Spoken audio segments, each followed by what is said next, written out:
السلام علیکم dear listeners, کیسے ہیں آپ سب لوگ؟ امید کرتی ہوں سب خیریت سے ہوں گے۔ Edit by Zainab Rajput, episode 80۔ Novel start کرنے سے پہلے میرے چینل کو لائک، شیئر اور سبسکرائب کرنا مت بھولیے گا۔ تو اسٹارٹ کرتے ہیں ایپیسوڈ 80۔ پورا دن گزر چکا تھا مگر نہ تو شاہویر ایزل کے پاس بھٹکا تھا نہ ہی شاہمیر۔ ملازمہ اسے کھانے کا کہہ کر جا چکی تھی، جس پر اس نے انتہائی روکھے پن سے جواب دیا اور کھانے سے انکار کر دیا۔ پوچھ سکتا ہوں کھانے سے کیوں انکار کیا تم نے؟ دروازے کا لاک خود سے کھولتا وہ کافی حشاش پشاش سا اندر آیا تھا۔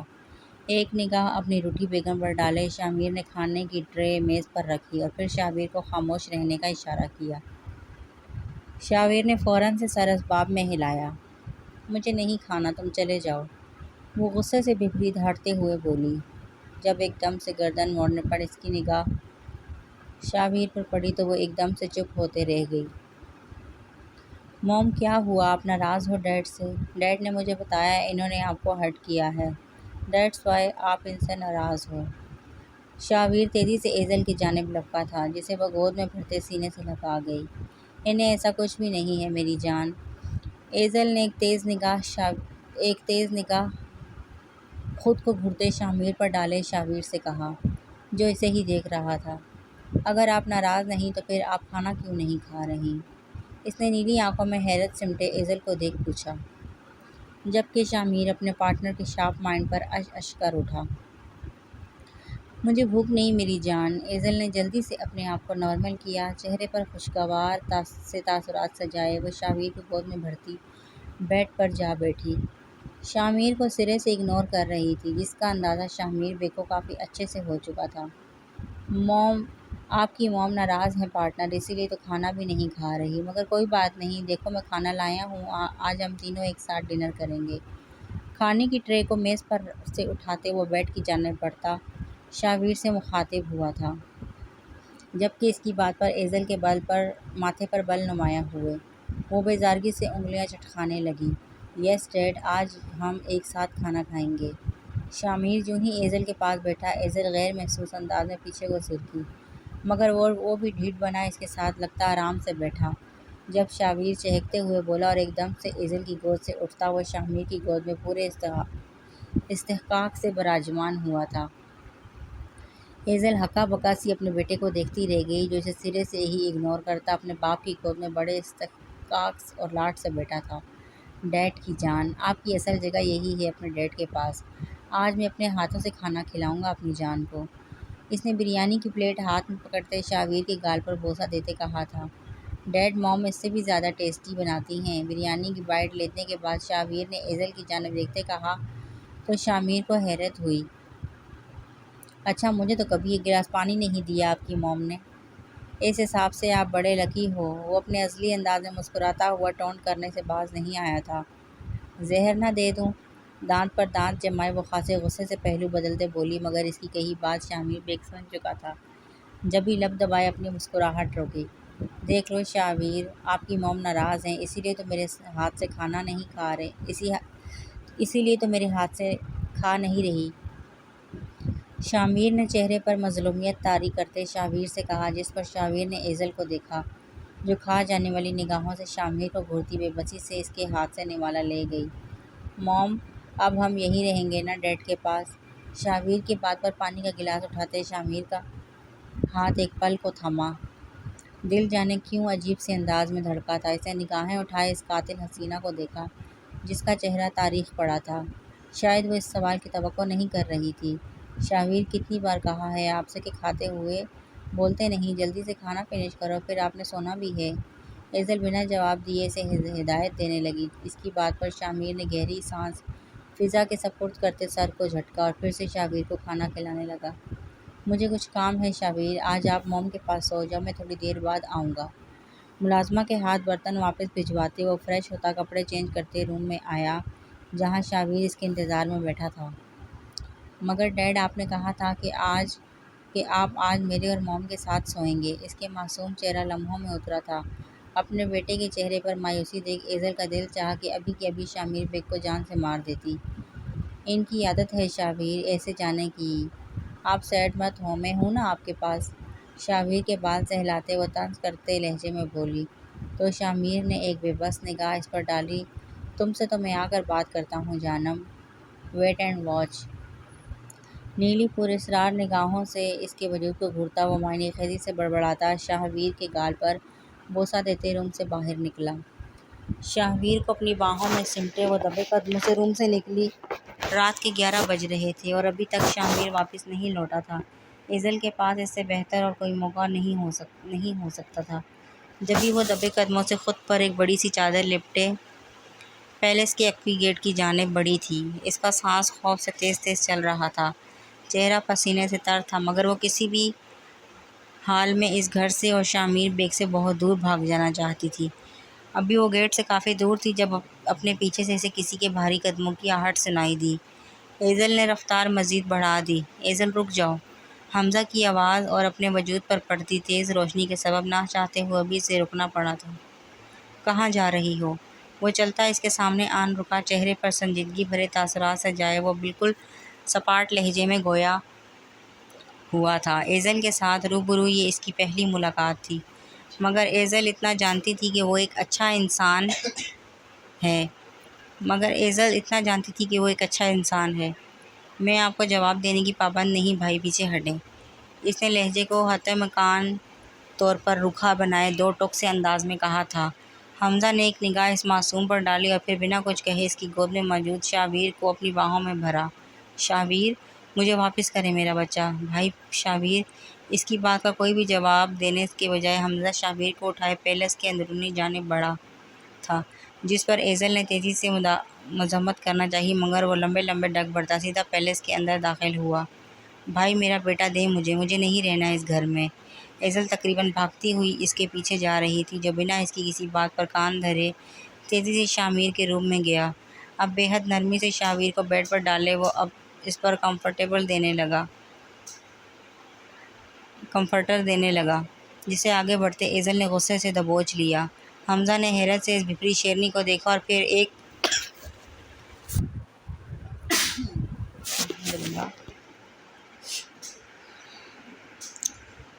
ایک سرد سانس فضا کے سپرد خارج کرتے ایزل کی کلائی کو دبوچ لیا۔ کیا کر رہے ہیں آپ؟ چھوڑیں میرا بازو۔ حمزہ اسے گھسیٹتا اپنے ساتھ لیے روم سے نکل آیا۔ ایزل احتجاج بھی ابھی تک جاری تھا جب حمزہ بنا سنے سے ساتھ لیے لفٹ کی جانب بڑھا اور پھر تیزی سے لفٹ کا ڈور بند کر دیا۔ کہاں لے جا رہے ہیں آپ؟ میں کہہ رہی ہوں چھوڑیں مجھے جانا ہے یہاں سے۔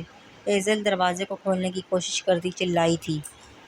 ایزل، جیسا تم سوچ رہی ہو ویسا کچھ بھی نہیں۔ شامیر ویسا نہیں ہے جیسا وہ دکھتا ہے۔ حمزہ نے اسے سمجھانے کی کوشش کی، جس پر وہ غصے سے پلٹی نفرت تمپر سے اسے دیکھ گھورنے لگی۔ اوہ، تو آپ بھی اپنے دوست کی طرفداری کرنے آئے ہیں؟ میں اچھے سے جانتی ہوں شامیر بیگ کو، وہ کیسا انسان ہے، مجھے اس کے بارے میں کچھ نہیں سننا، وہ دو ٹوک لہجے میں غصے سے کہتی رخ پلٹ کر کھڑی ہو گئی۔ جب حمزہ نے افسوس بھری نگاہوں سے اسے دیکھا، سننا نہیں تو مت سنو، میں کچھ دکھانا چاہتا ہوں، اس کے بعد تم خود فیصلہ کرنا کہ کون ٹھیک ہے اور کون غلط۔ حمزہ نے اب کی بار ہاتھ سینے پر لپیٹے چہرے پر ایک مسکراہٹ سجائے کہا تھا۔ اس کے انداز میں اعتماد تھا جس پر نہ چاہتے ہوئے بھی ایزل چونکی۔ حمزہ نے اپنا فون نکالا اور پھر تیزی سے کچھ نکالتے موبائل اس کے سامنے کیا۔ ایزل نے حیرت اور ناسمجھی سے اس کا فون تھاما تو ایک پل کو سامنے کا منظر دیکھ اس کی آنکھیں حیرت سے پھیل گئیں۔ وہ کوئی لائیو کاسٹ چل رہی تھی جس میں میڈیا کے سوالوں کے جواب دینے والا وہ سربراہی کرسی پر فل یونیفارم میں ملبوس میجر شامیر بیگ اپنی شاہانہ پرسنالٹی سے براجمان تھا، جس کے چہرے پر ایک خوبصورت مسکراہٹ تو چہرے پر ایک نور تھا۔ اس کا نام اسٹیج پر گونجدار آواز میں پکارا جا رہا تھا۔ جب وہ تالیوں کی گونج میں مسکراتے ہوئے اٹھا اور اپنا میڈل وصولتے وہ مائیک کی جانب بڑھا تھا، اس بڑے سے ہال میں موجود ہزار کی تعداد میں لوگ اس کے احترام میں تنزیمہ اٹھ کھڑے ہوئے تھے۔ ایزل بے جان ہاتھوں سے موبائل فون تھامے یہ انوکھا آنکھوں کو خیرہ کرنے والا منظر دیکھ رہی تھی، جب وہ شاہانہ مرد طاؤس تسمیہ اور پھر ثنا پڑھنے کے بعد سورہ رحمان کی پہلی آیات کی تلاوت اپنی خوبصورت آواز میں کر رہا تھا۔ ایزل کی آنکھیں بے یقینی سے بہنے لگیں، آنکھوں سے گرتے ان موتیوں کے سبب اس اسکرین کا منظر دھندلا نظر آ رہا تھا، مگر شامیر بیگ کی خوبصورت آواز اس کے کانوں میں کسی میٹھے ساز کی طرح رس گھول رہی تھی۔ وہ گھٹنوں کے بل نیچے بیٹھتی چلی گئی، اب اس کے رونے کی آواز قدرے بلند ہو رہی تھی، جس کی وجہ سے اس کے ہاتھ سے فون چپتے حمزہ نے جلدی سے آف کر دیا اور پھر اس کے سر پر اپنا شفقت بھرا ہاتھ رکھا۔ ہیزل نے اپنی آنسو بھری سرخ ڈوروں سے لبریز غزالی آنکھیں اٹھائے حمزہ کو دیکھا۔ مجھے سب جاننا ہے، کپکپاتی لرزتی آواز میں کہے گئے یہ چند الفاظ ہیں جنہیں سننے کے بعد حمزہ کو کچھ راحت سی محسوس ہوئی۔ اسے سر کو ہاں میں ہلایا اور پھر لفٹ کے رکنے پر وہ ایزل کو لیے سب سے آخری منزل کے آخری کونے میں لے گیا، جس جگہ کسی بھول بھلائیوں کی جیسی تھی۔ وہ کوئی بھی پہلی بار آتا یقیناً وہ واپسی کا راستہ بھول جاتا، کیونکہ ہر عمارت کے ہر کمرے کا دروازہ اور باہر سے ہوا پینٹ ایک جیسا تھا۔ ایزل پہلی بار ان سب چیزوں کو دیکھ رہی تھی۔ آؤ۔ مخصوص جگہ پہنچنے کے بعد حمزہ نے اسے اپنے ساتھ آنے کا اشارہ کیا۔ ایزل جھجکی، مگر پھر خود کو مضبوط بنائے وہ اندر داخل ہوئی، جہاں سامنے ہی وال پر لگی ایک بڑی سی فوٹو شامر بیگ کی تھی، جو اس کے یونیفارم میں لی گئی ایک حسین ترین تصویر تھی۔ یقیناً اس کمرے کا علم کسی اور کو نہیں تھا۔ شامر نے فورسز کب جوائن کی؟ اپنی آنکھ سے گرتے آنسوں کو رگڑتے وہ مضبوط لہجے میں استفسار کرنے لگی۔ آج سے 8 سال پہلے۔ حمزہ کے جواب پر ایزل کو حیرت کا جھٹکا لگا۔ وہ حیرت و بے یقینی سے اسے دیکھنے لگی جو اس کے تاثرات پر ہنسا۔ رباب کو جانتی ہو؟ حمزہ نے مسکراتے ہوئے پوچھا تو ایزل کی آنکھوں میں اس نام سے مرچیں بھر گئیں۔ اسے اذیت پیستے سر کو ہاں میں ہلایا۔ رباب ایک بڑے گینگ کی اونر تھی جو پاکستان سے لڑکیوں کو بیرون ممالک میں بھیجتی تھی۔ تمہارے تایا نے تمہارا سودا رباب کے آدمیوں سے کیا تھا۔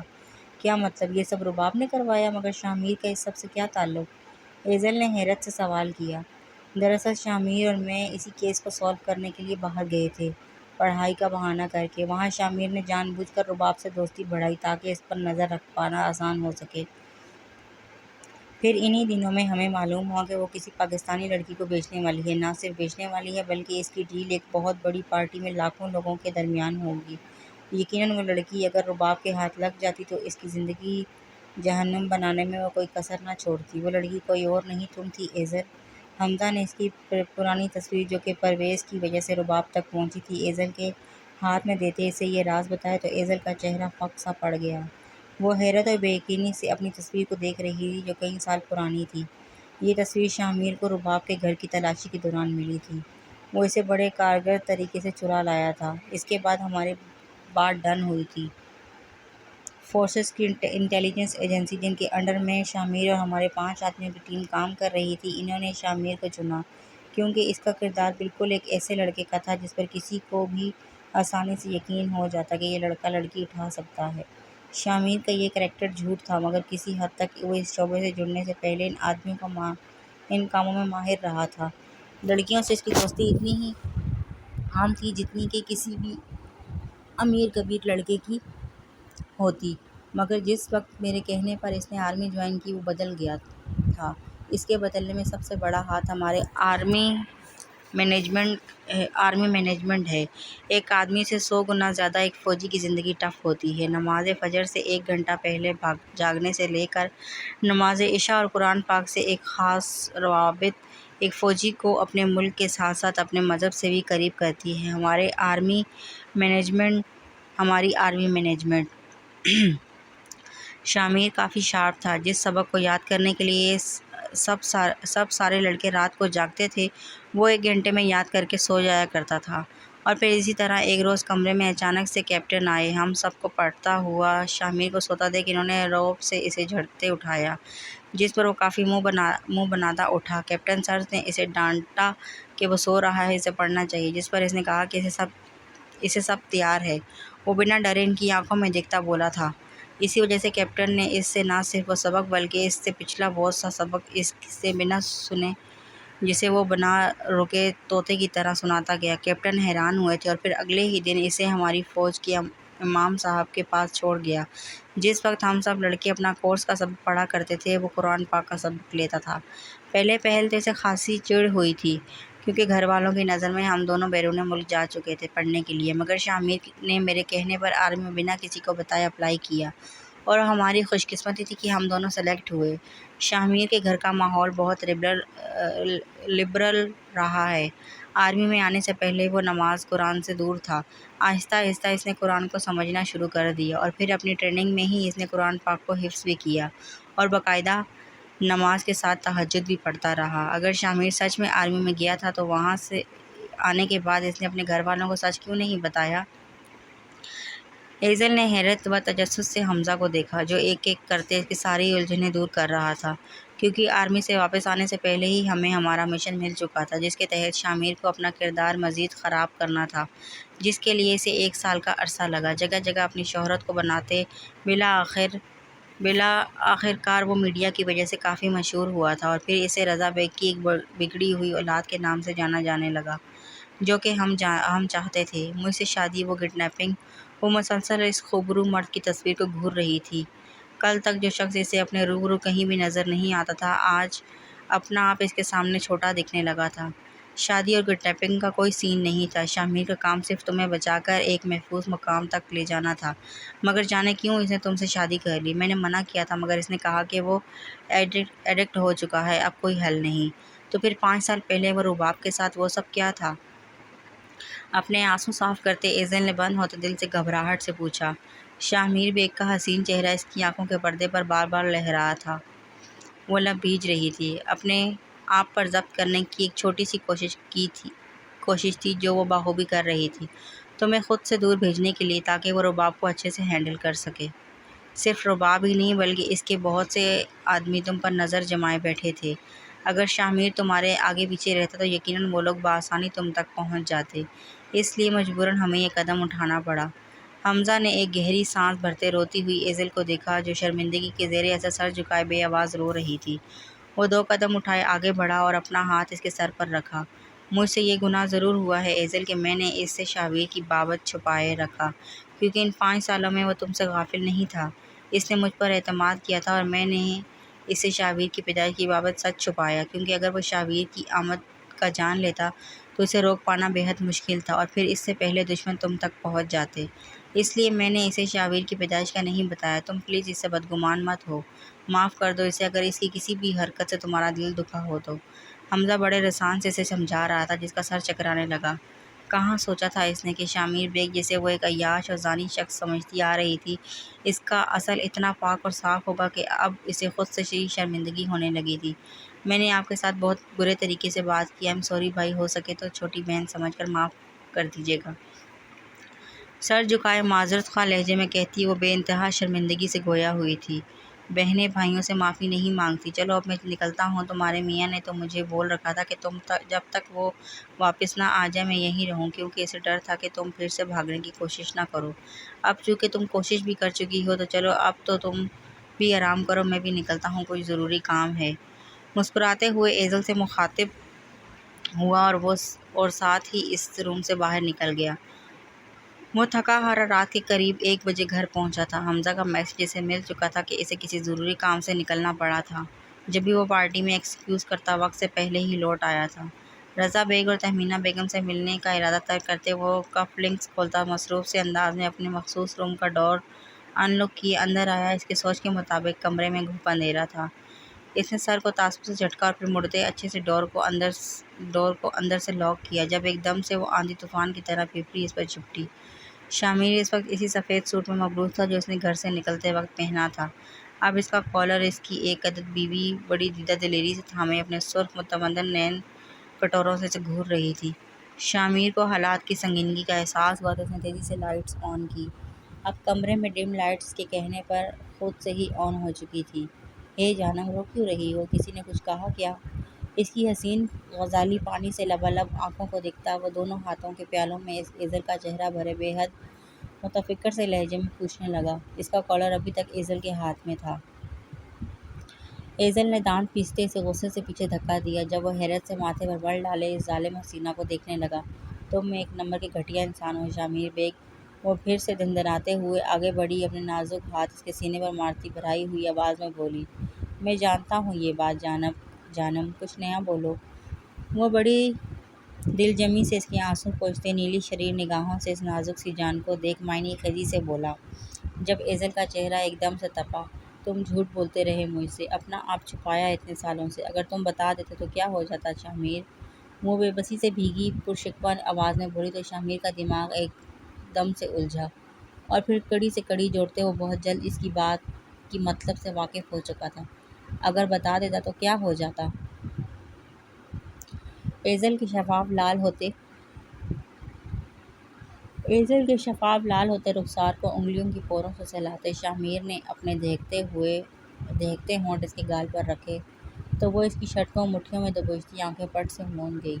اگر تم پہلے بتا دیتے تو میں یوں 5 سال تک اندر ہی اندر مرتی نہ، اتنے سال تمہیں کوستی نہ، تمہاری بے وفائی پر اپنے آپ کو سزا نہ دیتی، اتنے سالوں تک تم سے دور بنا کسی سہارے کے نہ جیتی، تمہیں محسوس کرواتی وہ احساس جب شاویر کی موجودگی کا احساس تم سے دور جانے کے بعد ہوا تھا، تمہیں بتاتی کہ تمہاری باہوں کا حصار اس دنیا کا سب سے مضبوط حصار ہے میرے لیے، تمہارے پاس ہونا مجھے ہر ڈر ہر خوف سے دور رکھتا ہے۔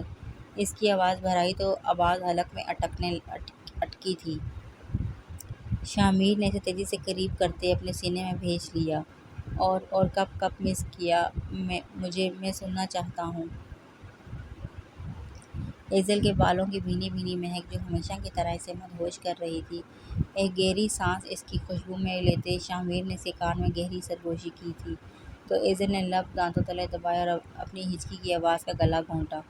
اور جب شاویر میرے پاس آیا، جب میں اسے پہلی بار دیکھا تو جانتے ہو میں کتنی دیر تک ساخت رہ گئی تھی، کیونکہ وہ عکس تھا تمہارا۔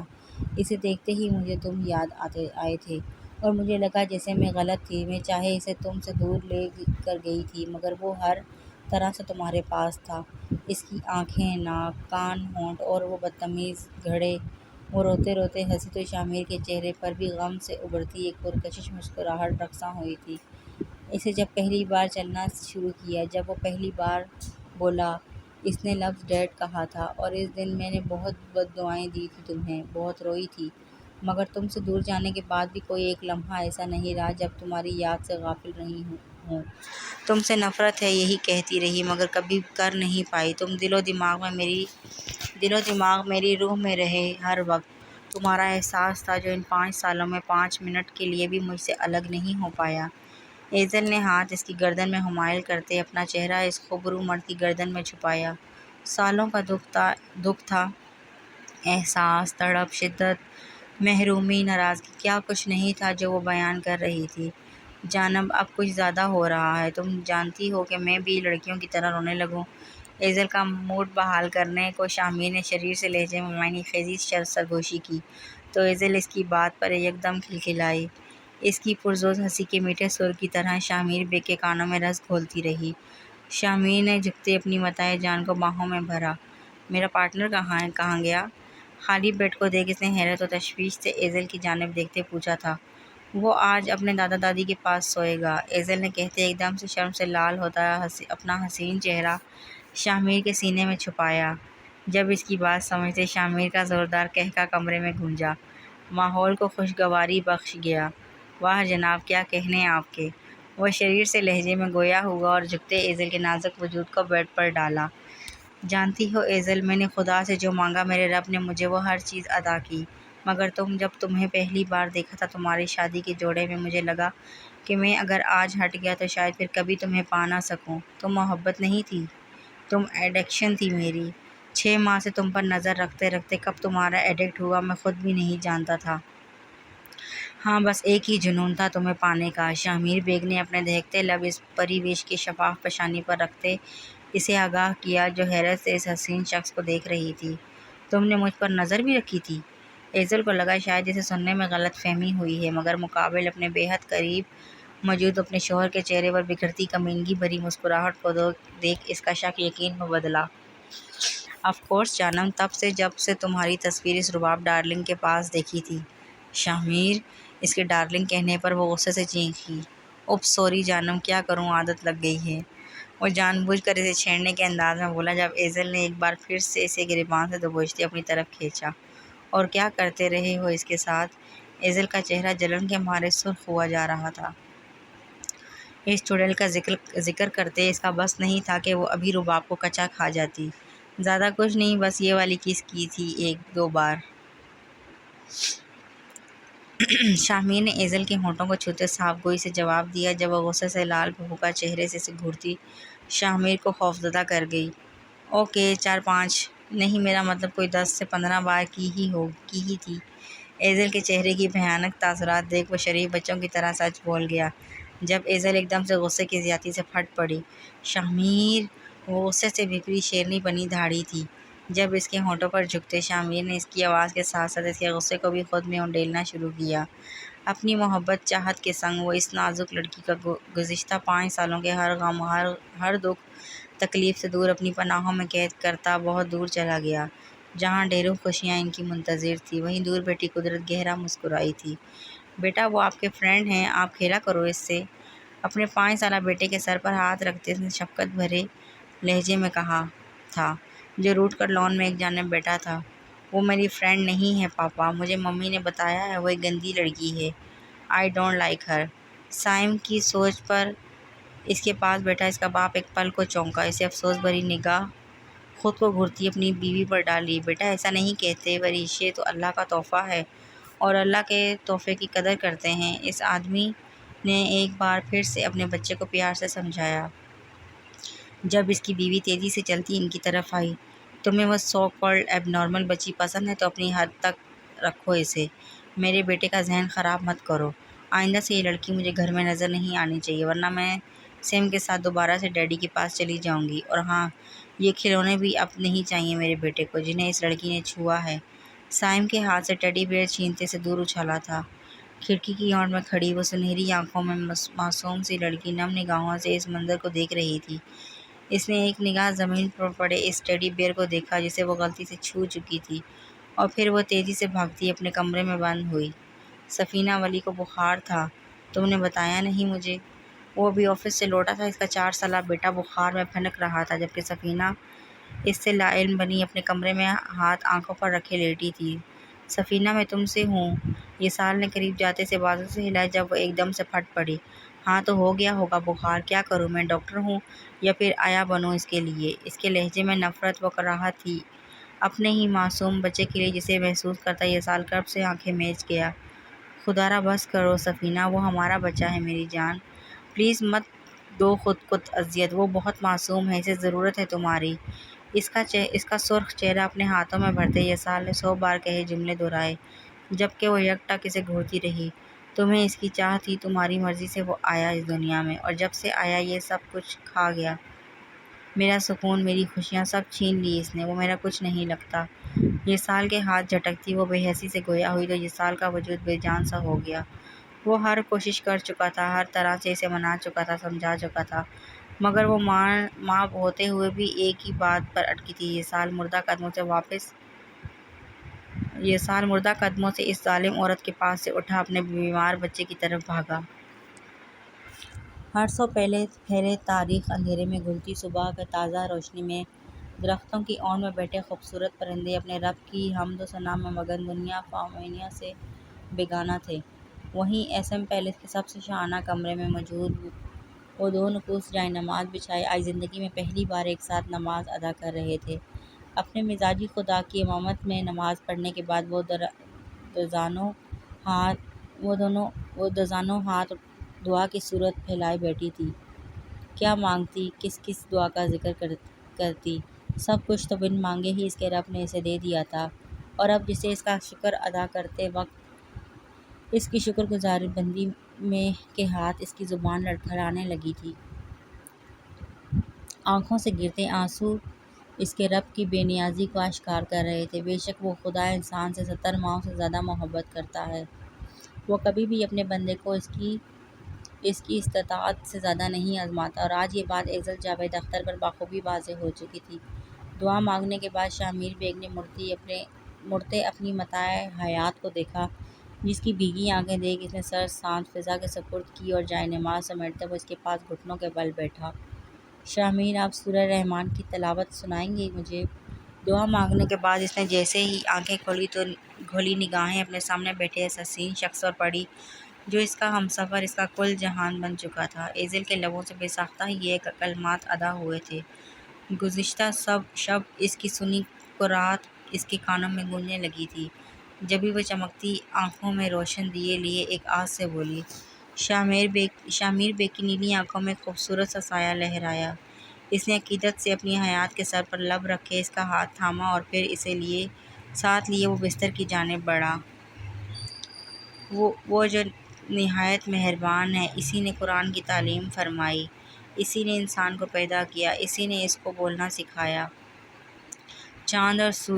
سورج اور چاند ایک حساب مقرر سے چل رہے ہیں اور بوٹیاں اور درخت سجدہ کر رہے ہیں، اور اسی نے آسمان کو بلند کیا اور میزان عدل قائم کر دی کہ اس میزان میں حد سے تجاوز نہ کرو اور انصاف کے ساتھ ٹھیک تولو اور تول کم مت کرو، اور اسی سے خلقت کے لیے زمین بچھائی، اس میں میوے اور کھجور کے درخت ہیں جن کی خوشبوؤں پر غلاف ہوتے ہیں اور اناج جس کے ساتھ بھی ہوتا ہے اور خوشبودار ہوتا ہے۔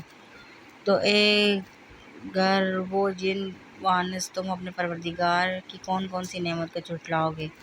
ایزل دم سادے اس کے حسین چہرے کو دیکھ رہی تھی۔ اس کی خوبصورت آواز بالکل ایسی تھی جیسے دل سے اترتی روح تک کو جلا بخش رہی ہو۔ وہ یک ٹک اپنے ہمسفر کو دیکھ اور سن رہی تھی۔ اس کی آنکھوں کے گوشے نم تھے اور دل اپنے رب کی حضور سجدہ زیر تھا، جس نے اس کے لیے ایک ایسے شخص کو چنا تھا جو نہ صرف ایک اچھا انسان تھا بلکہ وہ حافظ قرآن تھا، نماز کی پابندی کرنے والا ایک سچا مسلمان۔ کیا ہوا؟ میری آواز کیا اتنی بری ہے جو تم رونے لگی؟ چند آیات کی قرأت کرنے کے بعد شامیر بیگ نے جیسے ہی آنکھیں کھولی تو نگاہیں اپنی روتی ہوئی بیگم پر ٹھہری۔ اس نے بے چینی سے اس کا ہاتھ تھامتے متفکر سے لہجے میں پوچھا تو ایزل نے فوراً سے اپنے آنسو صاف کیے۔ نہیں، ایسی بات نہیں، میں بس سوچ رہی ہوں کہ اپنے خدا کا کیسے شکر ادا کروں۔ ایزل ہلکی سی مسکراہٹ سے کہتی شامیر بیگ کو مزید بے چین کر گئی۔ کس بات کا شکر؟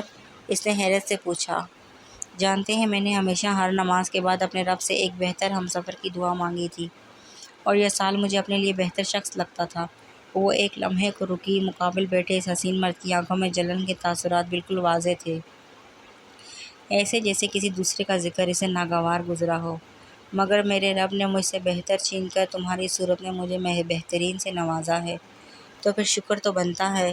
اس کے ہاتھوں پر ایزل کی نازک سی گرفت شدت بھری تھی۔ شامیر کی آنکھوں میں ایک خوشی لہری تھی، دل جیسے بے خودی سے دھڑکنے لگا تھا، آنکھوں میں حرارت سی ابھری تھی۔ جانتی ہو ایزل، میں نے تمہیں خود سے نہیں چنا، میرے دل میں یہ بات میرے رب نے ڈالی تھی۔ میں نے تمہیں بہت بار اپنے ساتھ ایسے خوابوں میں دیکھا تھا جن کی تعبیر میرے دل کی دھڑکنوں کو بڑھا دیتی تھی۔ وہ ایک لمحے کو رکا، اس کی آنکھوں میں خوشی سے دیکھ رہا تھا۔ میں جانتا ہوں صرف اس دنیا میں ہی نہیں بلکہ آخرت میں بھی تم میرے ساتھ، میری شریک حیات کے طور پر میرے ساتھ رہو، اور مجھے اپنے خدا پر یقین ہے کہ انشاءاللہ اللہ ایسا ہی ہوگا۔ میں نہیں جانتا میری موم کا ری ایکشن کیسا ہوگا تمہارے ساتھ، مگر ایک بات میں دعوے سے کہہ سکتا ہوں، وہ اپنے رویے پر کافی نادم رہی ہیں۔ ان گزرے 5 سالوں میں وہ بہت بار مجھ سے کہتی رہیں کہ وہ تم سے معافی مانگنا چاہتی ہیں، مگر یہ ممکن نہیں تھا ایزل۔ شاید کچھ وقت لگے سب بہتر ہونے میں، مگر میں تمہیں یقین دلاتا ہوں زندگی کے ہر سفر میں مجھے اپنے ساتھ پاؤ گی، ہر دکھ تکلیف میں تمہارے ساتھ رہوں گا، زندگی کے ہر سرد و گرم سے محفوظ رکھوں گا۔ جو وقت گزر گیا اسے تو نہیں بدل سکتا میں، مگر میں کوشش کروں گا کہ آئندہ تا عمر تمہیں کوئی دکھ کوئی تکلیف نہ پہنچے۔ اس کے لفظ میں سچ کی تاثیر تھی، ایک مان، ایک عزت تھی جو ایزل کو اپنی ہی نظروں میں معتبر کر رہا تھا۔ اگر تم میرے ساتھ ہوئے تو مجھے دنیا کے سرد و گرم تو کیا کسی بھی خسارے کا خوف نہیں۔ ایزل نے چند لفظوں میں اپنے محافظ، اپنے ہمسفر کا مان بڑھاتے سر اس کے سینے پر رکھے آسودگی سے آنکھیں مینچ لیں۔ ایک بار دیکھ لو ولی کو سفینہ، وہ خون ہے ہمارا، جو کچھ بھی ہوا اس میں اس کا کوئی قصور نہیں ہے۔ جائے نماز پر بیٹھی وہ ہر نماز کی طرح بے آواز رو رہی تھی۔ دنیا والوں سے مانگ مانگ کر وہ تھک چکی تھی، اب اس کی واحد امید و یقین اس کا خدا تھا جس سے وہ ہر روز اپنی بیٹی کی واپسی کی دعا مانگتی تھی۔ یہ سال نور زندہ ہے، مجھے وہ خواب میں ملتی ہے، یہاں باہر لان میں اپنی دادی کے ساتھ کھیل رہی تھی، میں نے اسے پکارا تھا مگر وہ بھاگ گئی۔ صبح کے خواب سچے ہوتے ہیں، آپ دیکھیے گا میری بچی ٹھیک ہوگی، صحیح سلامت۔ آنسوؤں سے تر چہرہ لیے وہ رونے سے بھاری ہوئی آواز مترنم بھیگی سرخ نگاہوں سے اپنے پاس بیٹھے یہ سال کو دیکھ خوشی اور دکھ کی ملی جلی کیفیت سے بولی تھی۔ یہ سال نے ایک بے بس نگاہ اپنی ہمسفر اپنی شریک حیات پر ڈالی۔ گزرے 6 ماہ میں وہ کیا سے کیا ہو گئی تھی۔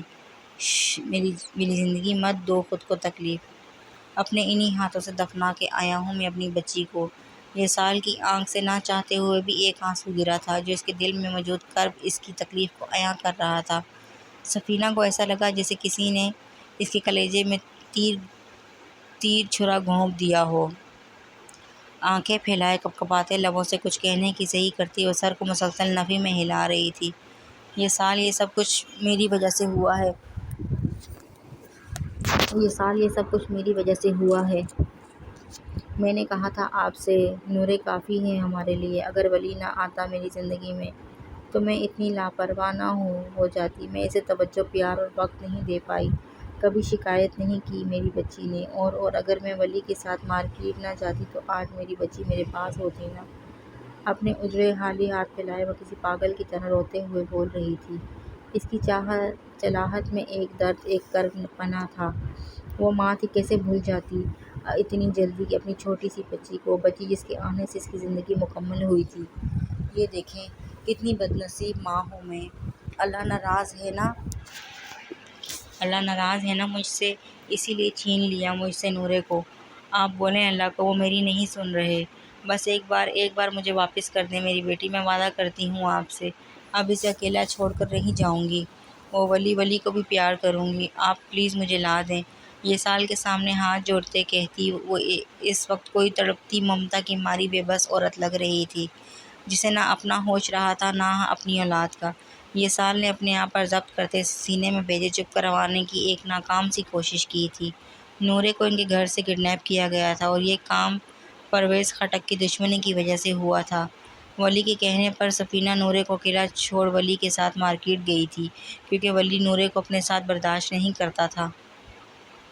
وہ ہر چیز میں نورے سے آگے رہنے کی ضد رکھتا تھا، مگر وہ معصوم یہ نہیں جانتا تھا کہ اس کی ایک چھوٹی سی ضد کی وجہ سے اس کی بہن اسے اتنا دور چلی جائے گی۔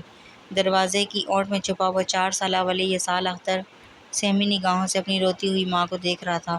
وہ جانتا تھا اس کی ماما اس سے ناراض ہیں اور نورے اب اس سے ناراض ہو کر کہیں دور چلی گئی ہے اور اسی لیے اس کی ماما اس سے بھی ناراض ہیں، مگر وہ یہ نہیں جانتا تھا کہ اس کی معصومیت میں کی گئی ایک غلطی کے سبب اس کی ماں نہ صرف اس سے بلکہ تا عمر کے لیے خود کو بھی سولی پر لٹکانے والی تھی۔ نہیں، مجھے وہ اچھی نہیں لگتی۔ ارے کیوں اچھی نہیں لگتی؟ کل تک تو آپ اسے گرل فرینڈ بنا چکے تھے۔ تہمینہ بیگم نے اس کا خوبصورت چہرہ اپنے دوپٹے کے پلو سے صاف کرتے حیرت سے پوچھا۔ جو اس وقت بیڈ پر لیٹے رضا بیگ کے پیٹ کے اوپری بٹن دیدہ دلیری سے بیٹھا تھا۔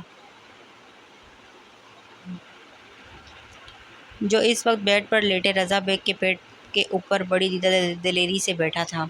ان کی موضوع گفتگو شاہ میر کی گرل فرینڈ تھی اور پاکستان میں اس کی پہلی گرل فرینڈ پری تھی۔ بابا آپ نہیں جانتے، وہ ایسے یوں فیس کو ٹیڑھا کیے بیٹھی رہتی ہے۔ شاویر نے رضا بیگ کو دیکھتے پری کی ایکٹنگ کرتے منہ کو ٹیڑھا کیے نے بتایا، جس پر تہمینہ بیگم اور رضا بیگ دونوں ہی ہکا بکا سے رہ گئے۔ اچھا اس میں کیا ہے یار، آج کل کی لڑکیاں ایسے ہی فیشن کے لیے کرتی ہیں، رضا بیگ نے اسے چل کرنے کو کہا۔ نو، وہ ابھی چھوٹی ہے نا، اور آپ نے دیکھا اس نے پنک لپسٹک بھی لگائی ہوئی تھی۔ شاویر کو جتنی وہ موبائل فون میں کیوٹ دکھی تھی، اب اس سے ملنے کے بعد وہ اسے بالکل بھی نہیں اچھی لگی، جبھی وہ اب گن کر اپنی ناپسندگی کی وجہ بتا رہا تھا۔ اوہ، تو لپسٹک کون لگاتا ہے ویر؟ تہمینہ بیگم نے اسے بازو میں الجھائے دودھ کا آدھا گلاس دوبارہ سے اس کے منہ سے لگایا، جس سے ناک چڑھاتے اپنی بیوٹیفل لیڈی کو دیکھا اور پھر ان کے دل رکھنے کو وہ 2 سے 3 سپ لیتا، ان کے دوپٹے سے منہ صاف کرتا، پھر سے پہلی پوزیشن میں بیٹھا۔ ارے موم، رومال سے صاف کریں اس کا منہ۔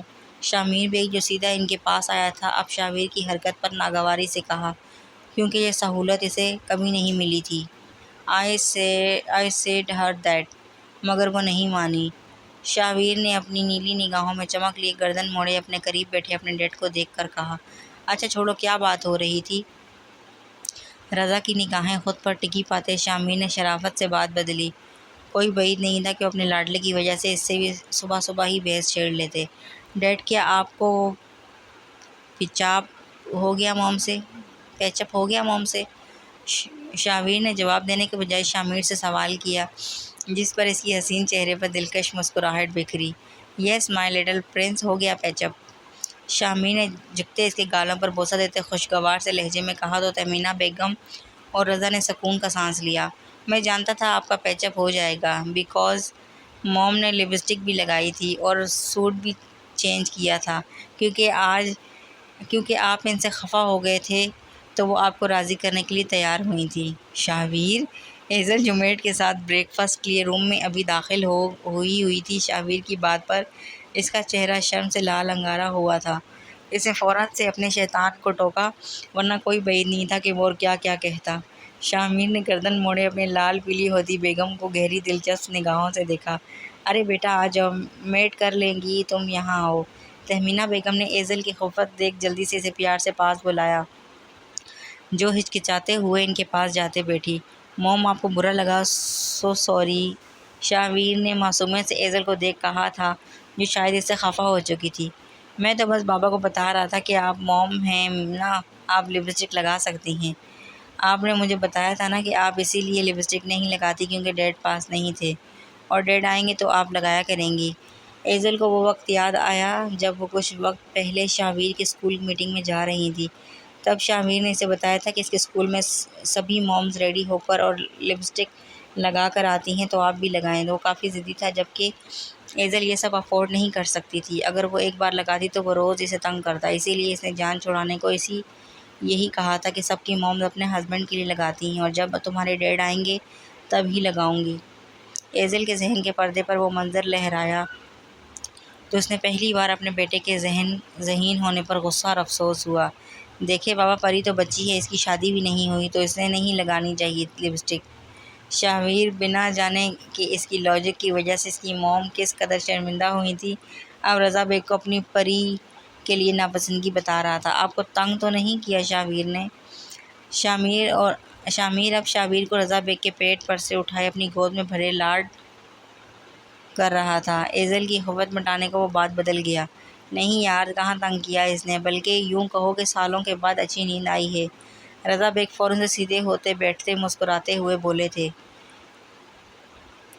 کینسر جیسی بیماری سے نکلنے کے بعد بھی وہ اب کافی کمزور ہو چکے تھے، اور اوپر سے مسلسل شامیر کی پریشانی، مگر اب دونوں میں وہ شامیر کو پہلے کی طرح حشاش پشاش دکھ رہے تھے۔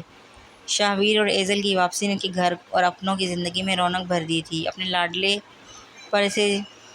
لاڈلے پر اسے جی بھر کر پیار آیا تھا۔ ایزل بیٹا، ہو سکے تو معاف کر دینا مجھے، بہت خطائیں ہوئی ہیں مجھ سے، جن کی سزا تو اس دنیا میں ہی مجھے اس معذوری کے سبب مل چکی ہیں۔ جانتی ہوں بہت دل آزاری کی ہے تمہاری، مگر ماں سمجھ کر معاف کر دینا۔ تہمینہ بیگم نے ہاتھ اس کے سر پر رکھتے ہوئے شائستہ سے لہجے میں کہا، اور پھر اس کے سامنے ہاتھ جوڑنے لگی۔ آنٹی ایسے مت کریں، مجھے آپ سے کوئی بھی شکوہ نہیں، آپ نے جو کیا وہ ایک ماں ہونے کے ناطے صحیح تھا، آپ یوں معافی مانگ کر مجھے شرمندہ مت کریں۔ ایزل نے بے ساختہ ان کے ہاتھ تھامے محبت سے کہا تو تہمینہ بیگم نے نم نگاہیں سے اپنے شوہر اور پھر بیٹے کو دیکھا، پھر مسکراتے ہوئے اسے سینے سے لگا لیا۔ خوشیاں مکمل ہوئی تھیں، دلوں میں چھائے ایک دوسرے کے لیے نفرت کے بادل آج جھٹ چکے تھے۔ وہاں موجود ان سبھی نفوس کے چہرے پر حقیقی خوشی کی رمق تھی، ایک ایسی چمک جو بے معنی تھی، زندہ دلوں کو روشن کرنے والی۔ شامیر، آپ بھی چلیں ہمارے ساتھ گاڑی سے۔ تو اترنے سے پہلے ایزل نے ایک بار پھر سے اسے مخاطب کیا تھا، جو نقص سا تیار، آنکھوں پر سن گلاسز چڑھائے، سنجیدگی سے ڈرائیونگ سیٹ پر بیٹھا ہوا تھا۔ جانم تم اور ویر جا رہے ہو، یہی کافی ہے، جاؤ جلدی سے ساسو ماں اور چھوٹی سے ملو۔ میں تو ملتا ہی رہا ہوں، میں پھر کبھی جاؤں گا ان سے ملنے۔ اس نے بیک سیٹ پر بیٹھے اپنے شہزادے پر ایک نگاہ ڈالے محبت سے کہا، اور پھر شاویر کا دھیان باہر کی جانب دیکھ تیزی سے ایزل کا گال پر بوسہ دیے وہ سیدھا ہوتے بیٹھا۔ ایزل ایک دم سے اس کی حرکت پر جگہ سے اچھلی تھی، آنکھیں پھیلائے سرخ چہرے سے گردن موڑے اپنے لاڈلے کو دیکھا، جو بظاہر باہر تیر ہزاروں میں مگن تھا۔ اوکے، میں چلتی ہوں شام۔ ایزل نے پیندرا بدلا، اپنا نازک ہاتھ مقابل کے کندھوں پر رکھے وہ نثار جاتے لہجے میں مٹھاس سے گویا ہوئی، تو شامیر بیگ اس کے میٹھے لہجے پر جی جان سے نثار جاتا اس کی جانب فوری طور پر متوجہ ہوا، حکم جانے شام۔ شامیر نے گہری نگاہوں سے اس کے حسین چہرے کو ازبر کرتے محبت سے کہا، کیا میں آج رات امی اور حنزہ کے پاس رک جاؤں؟ ایزل نے معصومیت سے آنکھیں ٹمٹماتے بڑی آس سے سوال کیا تھا، جس پر شامیر بیگ کا موڈ لمحوں میں غارت ہوا۔ اس نے سرخ جوڑے میں ملبوس اپنی حسین بیوی کو نگاہوں کے حصار میں رکھتے اس کے چہرے پر جھولتی لٹ کو کان کے پیچھے اڑسا۔ جانم دن گزارنے کی اجازت دے رہا ہوں، یہی کافی ہونا چاہیے تمہارے لیے۔ جب تک 5 سالوں کا حساب پورا نہیں ہو جاتا تم ایک رات کیا آدھی رات کے لیے بھی کہیں نہیں جا سکتی۔ اس نے جنون خیز سے لہجے میں اس کی قریب ہوتے سرگوشی نما آواز میں کہا تھا۔ ایزل کا منہ حیرت کے سبب کھلے کا کھلا رہ گیا۔ مگر یہ تو چیٹنگ ہے شامیر۔ ایزل احتجاجاً منمنائی تھی، جس کا اثر مقابل کو بالکل بھی نہیں تھا۔ موم چلے، مجھے نانو سے اور رانی سے ملنا ہے، شامیر نے بےقراری سے کہتے ایزل کے کندھوں پر ہاتھ رکھا۔ شام 6 بجے تک میں لینے آ جاؤں گا۔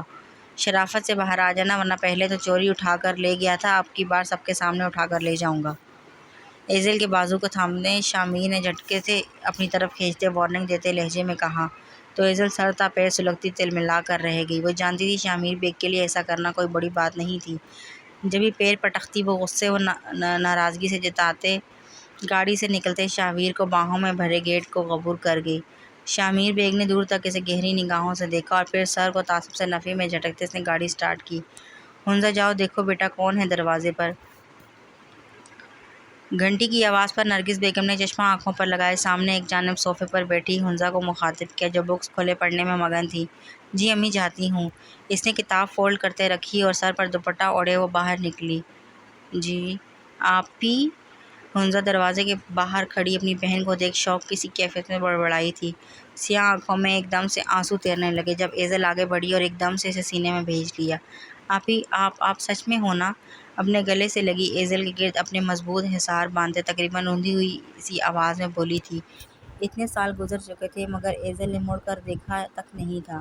نرگس بیگم کی حالت کے سبب شامیر نے بہت عرصے پہلے ہی انہیں حقیقت بتا دی تھی، اور ساتھ میں یہ بھی کہ ایزل بالکل ٹھیک ہے اور وہ بہت جلد اپنے مشن کے مکمل ہونے کے بعد اسے لائے گا ان کے پاس۔ بس اسی وجہ سے وہ دونوں ماں بیٹی سالوں سے اس کی واپسی کی راہ دیکھ رہی تھی، اور اب جب وہ واپس لوٹ آئی تھی تو حنزہ کے لیے یقین کر پانا ہی مشکل ہو چکا تھا۔ کتنی بڑی ہو گئی ہو آپی کی جان، بالکل اتنی سی تھی تم۔ ایزل نے روتی ہوئی نم نگاہوں سے اپنی 12 سالہ بہن کو دیکھتے کہا، جو اپنی آپی کو بات پر ہلکا سا ہنسی۔ حنزہ بیٹا کون ہے؟ نرگس بیگم، جو حنزہ کے واپس نہ آتے ہی متفکر سی باہر آئی تھی، اب سامنے کھڑی ایزل کو اس کے پیچھے چھپے ہوئے اس ننھے نیلی آنکھوں والے شہزادے کو دیکھ ان کا دل دھک سے رہ گیا۔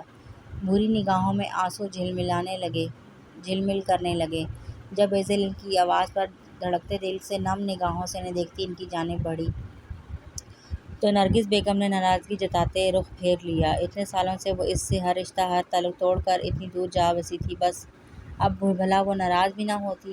معاف نہیں کریں گی اپنی بیٹی کو؟ ایزل نے پیچھے سے انہیں ہگ کرتے تھوڑی نرگس بیگم کے کندھوں پر رکھے لاڈ سے کہا، تو وہ ایک دم سے بے بس سی ہوتی اس کی جانب پلٹی اور اپنی شہزادی کو سینے سے لگائے وہ کافی دیر تک روتی رہی۔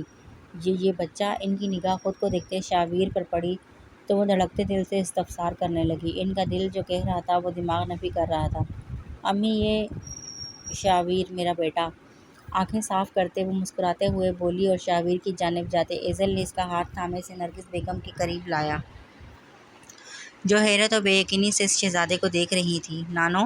شاویر نے ایزل کی جانب دیکھا جس نے اسے سر ہاں میں ہلاتے بولنے کا کہا، تو وہ ذرا گھبراتے ہوئے انہیں پکار اٹھا۔ نرگس بیگم نے بے یقینی سے اپنے ہونٹوں پر ہاتھ رکھا اور پھر اپنے کپکپاتے ہاتھوں سے اس شہزادے کو چھوا جس کے سرخ ہونٹوں پر ہلکی سی مسکراہٹ نمایاں تھی۔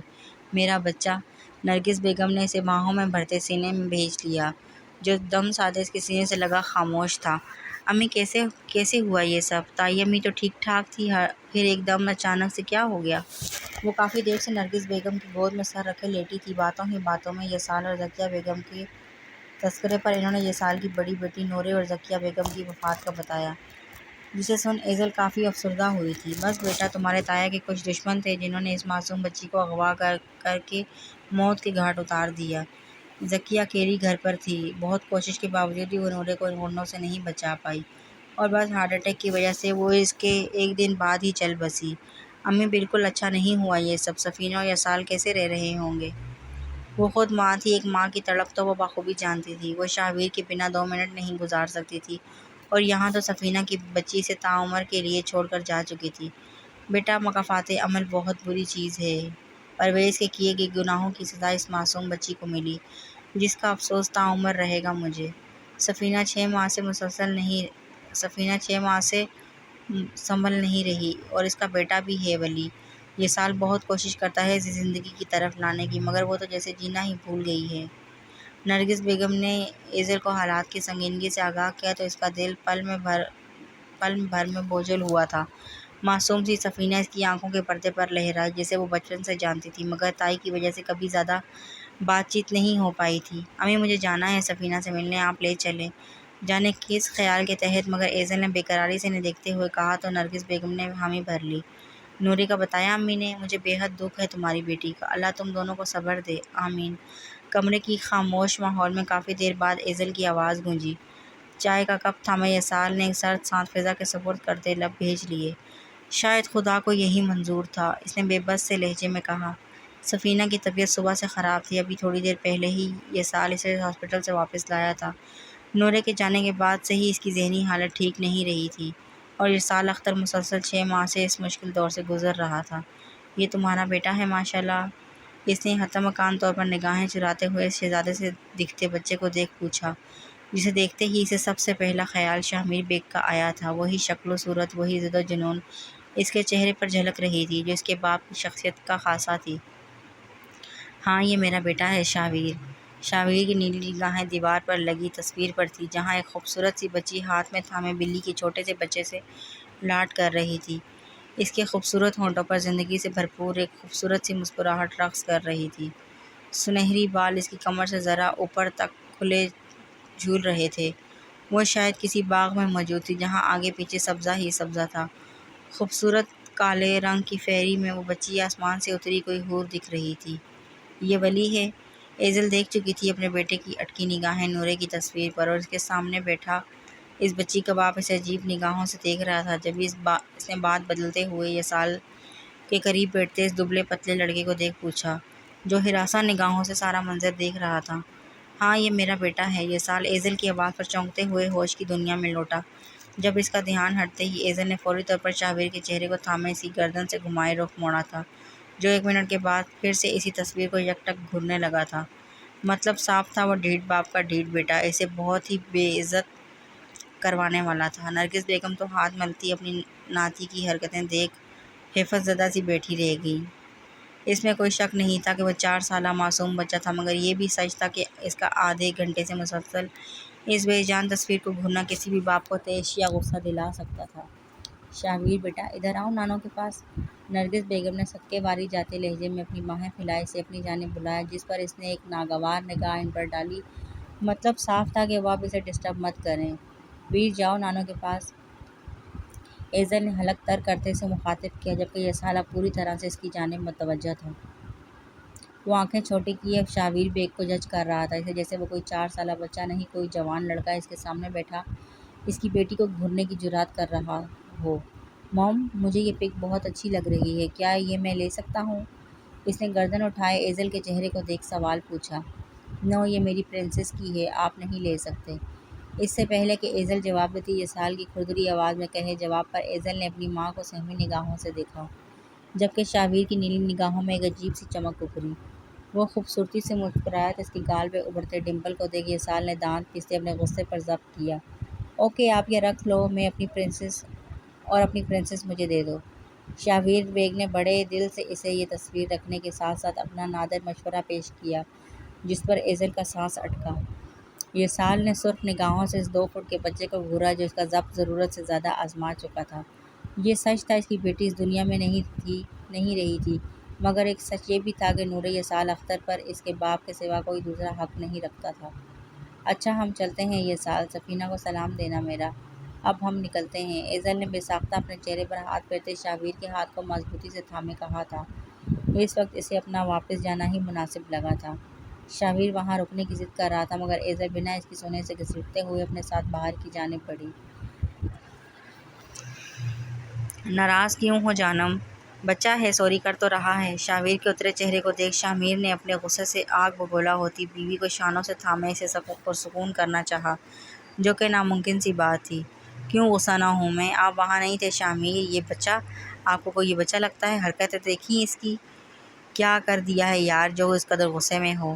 ایزل کا سرخ انگار ہوتا چہرے کو صاف کرتے شامیر نے بالآخر بات پوچھ ہی لی، جس کی وجہ سے ایزل اپنے لاڈلے بیٹے سے خفا سی واپس لوٹی تھی۔ یہ اسال کے سامنے بیٹھا بڑی دیدہ دلیری سے نورے کی تصویر کو دیکھ رہا تھا۔ شامیر، کون نورے؟ ایک نگاہ بیڈ پر ہاتھ باندھے بیٹھے شامیر بیگ پر ڈالے اس نے حیرت و اچنبھے سے پوچھا۔ شامیر، نورے یسال کی بیٹی جو اب اس دنیا میں نہیں رہی۔ ایزل نے اب کی بار شامیر بیگ کو مڑتے دیکھ اسے بتایا جو سچ میں اس خبر سے شاک ہوا تھا۔ شامیر، کتنی بری بات ہے بیٹا، کسی کی بیٹی کو اس کے باپ کے سامنے نہیں دیکھتے، چاہے وہ تصویر ہی کیوں نہ ہو۔ وہ واپس مڑا، اپنے لاڈلے کو گود میں بھرتے سے پیار سے سمجھایا۔ ذہن میں کچھ سال پہلے کی گئی اپنی حرکت ذہن کے پردوں پر لہرائی جب اس نے بڑی دیدہ دلیری سے ایزل جاوید اختر کی تصویر نہ صرف اس کے باپ کے سامنے دیکھی تھی بلکہ اس کی تصویر بھی تعریفیں بڑے بے باک انداز میں کی تھی۔ ڈیڈ، پھر کب دیکھنا چاہیے؟ شامیر کی آنکھوں میں چمک ابھری، اس نے معصومیت سے اپنے باپ کی نیلی آنکھوں میں دیکھے نچلا ہونٹ بھیجتے پوچھا، جو اس کے گال پہ ابھرتے گڑے مزید گہرے ہوئے۔ اکیلے میں دیکھنا بیسٹ آپشن ہے۔ شامیر نے اس کے کان میں بڑی رازداری سے سرگوشی کی جب ایزل ایک دم سے آگے آئی۔ شامیر، میری جان، میں نے آپ کو پہلے بھی وارن کیا تھا کہ آپ لڑکے ہو اور آپ کو لڑکیوں سے دوستی نہیں کرنی، ہمارے مذہب میں یہ سب اچھا نہیں ہوتا۔ آپ کی سب دوستیں آپ کی بہنیں ہیں، گرل فرینڈ نہیں ہیں۔ ایزل سمجھ چکی تھی وہ جتنا اسے پیار سے ڈیل کرے گی اتنا ہی وہ اچھے سے سمجھے گا، وگرنہ ضد کر کے اسے کچھ بھی حاصل نہیں ہونے والا تھا۔ اب بھی اس نے بے حد محبت سے اپنے شہزادے کے معصوم چہرے کو ہاتھوں کے پیالوں میں بھرتے سمجھایا، جس کی نیلی آنکھوں میں عجیب سی کیفیت طاری ہوئی تھی۔ موم، اگر سب کو بہن بنا لوں گا تو شادی کس سے کروں گا؟ چہرے پر متفکرانہ سے تاثرات سے جائے وہ 4 سالہ بچہ بڑی سنجیدگی سے پوچھ رہا تھا، جبکہ اس کے سوال پر ایزل شامیر بیگ کی زبان جیسے تالوں سے چپک گئی تھی۔ اسے شک نہیں، اب یقین ہو چکا تھا کہ اس کا بچہ ضرور ہاسپٹل میں کسی دوسرے سے بدل چکا ہے۔ یہ بچہ ہو ہی نہیں سکتا شامیر، وہ بے یقینی سی کیفیت میں بڑبڑائی تو شامیر نے ناسمجھی سے اپنے ڈیڈ کو دیکھا، جس کے چہرے پر بھی کچھ ملے جلے تاثرات تھے، مگر وہ اپنے آپ کو چھپانے میں ماہر تھا اور اب بھی وہ ایسا ہی کر رہا تھا۔ شامیر، آپ ایک کام کرو، آپ بابا اور ماما کے پاس جاؤ، میں تھوڑی دیر میں آپ کو گھمانے لے جاتا ہوں۔ شامیر نے اس کے دونوں گالوں پر بوسہ دیتے اسے زمین پر اتارا جو چھوٹے چھوٹے قدم اٹھائے اب روم سے نکل چکا تھا۔ شامیر، ریلیکس رہو ایزل، بات سنو میری۔ ایزل کی حالت بے قابو ہو چکی تھی۔ وہ دن میں اس کی بہت سی ایسی حرکتیں اور باتوں کو اگنور کر جاتی، مگر اب اس کا دماغ سوچ کر ہی مفلوج ہو جا رہا تھا۔ ایک 4 سالہ بچہ کیسے اتنی بڑی بڑی باتیں کر سکتا ہے؟ جی تو فرینڈز، آج کے لیے اتنا ہی کافی ہے۔ امید کرتی ہوں آپ کو ایپیسوڈ پسند آئے گا۔ اللہ حافظ۔